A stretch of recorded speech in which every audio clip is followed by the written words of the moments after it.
Бұл менің отбасым.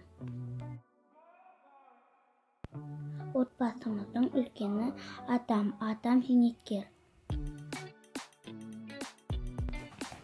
Ал әкем инженер болып жұмыс жасайды.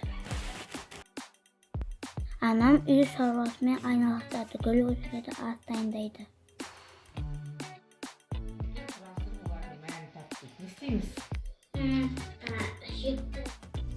Отбасымда ағам және 2 тәтем бар.